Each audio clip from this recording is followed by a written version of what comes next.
ഇപ്പോൾ ശ്രീമതി ടി.പി. സിന്ധുമോൾ ബി.ജെ.പിയുടെ വക്താവ് ചേരുകയാണ്. ശ്രീമതി ടി.പി. സിന്ധുമോൾ, ഇത് ബി.ജെ.പിയുടെ ഒരു വിജയമായിട്ട് പറയാം. കാരണം ഒരു പ്രമുഖയായ ഒരു നേതാവാണ് പത്മജ വേണുഗോപാൽ. വലിയൊരു ക്രൗഡ് പുള്ളറല്ല, എങ്കിൽ പോലും ലീഡറുടെ മകൾ എന്ന ഒരു ലേബൽ ഉണ്ട് പത്മജ വേണുഗോപാലിന്. എത്രത്തോളം ഇത് ബി.ജെ.പിക്ക് ഗുണകരമായി മാറും എന്നാണ് കരുതുന്നത്?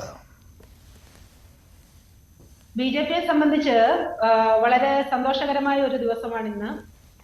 ലീഡറുടെ മകൾ, അങ്ങനെ തന്നെ പറയാനാണ് ഞാനും ആഗ്രഹിക്കുന്നത്. ലീഡറുടെ മകൾ യാതൊരു ഉപാധികളുമില്ലാതെ അവർ ഇന്ന് ബി.ജെ.പിയിൽ എത്തിച്ചേർന്നിരിക്കുകയാണ്.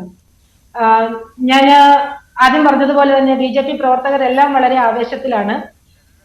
ഇതിപ്പോ രാജ്യത്തിന്റെ പല ഭാഗങ്ങളിൽ നിന്നും, അതാണ് ഇതിന്റെ ശരിയായിട്ടുള്ള ഒരു വസ്തുത, രാജ്യത്തിന്റെ വിവിധ മേഖലകളിൽ നിന്നും സംസ്ഥാനങ്ങളിൽ നിന്നും കോൺഗ്രസിൽ നിന്നും അതുപോലെ തൃണമൂൽ കോൺഗ്രസിൽ നിന്നാകട്ടെ, ഇപ്പൊ ബിജു ജനതാദള് ബി.ജെ.പിയിലേക്ക് വീണ്ടും ലയിക്കാൻ വരുന്നു. ഇതുപോലെ സകലമാന മേഖലകളിൽ നിന്നും ബി.ജെ.പിയിലേക്ക് വളരെ പ്രഗത്ഭരായവരും സാധാരണക്കാരായ പ്രവർത്തകരും ഉൾപ്പെടെ ഒരു വലിയ ഒഴുക്ക് ഇന്ന് സംഭവിച്ചുകൊണ്ടിരിക്കുകയാണ്. ബി.ജെ.പിയുടെ ക്യാപ്ഷൻ തന്നെ ഇപ്പോൾ മോദിയുടെ പരിവാർ എന്നുള്ള, മോദി കാ പരിവാർ, മോദിയുടെ കുടുംബം എന്നുള്ളതാണ്. നരേന്ദ്രമോദിയുടെ കുടുംബത്തിലേക്ക് കടന്നു വന്ന ഒരു കേരളത്തിനെ സംബന്ധിച്ച് മുഖമുള്ള ഒരു ബഹുമാനിക്കേണ്ട ഒരു വലിയ അംഗം തന്നെയാണ് ശ്രീമതി പത്മജ മേനോൻ. അവരെ വളരെ ഹാർദമായി തന്നെ ഞങ്ങൾ ബി.ജെ.പിയിലേക്ക് സ്വാഗതം ചെയ്യുന്നു. ഇത് നൽകുന്ന സന്ദേശം വളരെ വലുതാണ് മഞ്ജുഷ്. ഇത് കേരളത്തിലെന്നല്ല, കോൺഗ്രസിന് കൊടുക്കുന്ന സന്ദേശം വളരെ വലുതാണ്. കോൺഗ്രസ് ഇന്ന് അപജയത്തിന്റെ വക്കിലാണ്. കോൺഗ്രസ് തകർന്നടിഞ്ഞുകൊണ്ടിരിക്കുകയാണ്. കോൺഗ്രസിന് അതിന്റെ ഉൾപോരുകളെ നിയന്ത്രിച്ചുകൊണ്ട് അതിന്റെ ഉൾപാർട്ടി ജനാധിപത്യത്തെ അവർ ഇല്ലാതാക്കിയിരിക്കുന്നു. പക്ഷെ ശ്രീമതി ടി.പി. സിന്ധുമോൾ, ഇവിടെ പത്മജ വേണുഗോപാൽ ഈ കാരണങ്ങൾ ചൂണ്ടിക്കാണിച്ചിട്ടില്ല. ഇപ്പോൾ ഒരു പാർട്ടി വിട്ട് മറ്റൊരു പാർട്ടിയിലേക്ക് മാറുമ്പോൾ ഒരു നേതാവിന് ഒരു കാരണം പൊതുസമൂഹത്തിന് മുന്നിൽ പറയേണ്ടതായിട്ടുണ്ട്. അത് വിശ്വസനീയമായിരിക്കുകയും ചെയ്യണം. അതാണല്ലോ പതിവ്. പക്ഷെ ഇപ്പോൾ ശ്രീമതി പത്മജ വേണുഗോപാൽ പറഞ്ഞിരിക്കുന്നത് തന്നെ കാലുവാരി തോൽപ്പിക്കാൻ 2021 ഒരു ശ്രമം നടന്നു, അങ്ങനെ താൻ തോറ്റു, അതിനെക്കുറിച്ച് പരാതി കൊടുത്തു, പക്ഷേ അത് നേതൃത്വം മുഖവിലേക്ക് എടുത്തില്ല, അതെടുത്ത് ചവറ്റുകൊട്ടയിലിട്ടു.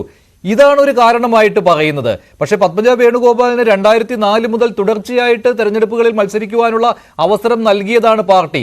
ഒരു തെരഞ്ഞെടുപ്പിലും പത്മജ വേണുഗോപാൽ ജയിക്കാതിരുന്നത് അത് പാർട്ടിയുടെ കുഴപ്പമല്ലല്ലോ. അങ്ങനെ ജയിക്കാതിരുന്ന എത്രയോ നേതാക്കൾ ഉണ്ട് കോൺഗ്രസ് പാർട്ടിയിൽ. എം.ഐ. ഷാനവാസ് ഒക്കെ എത്രയോ വട്ടം തോറ്റു, പക്ഷെ പിന്നീട് തിളക്കമാർന്ന വിജയം കൈവരിച്ചു.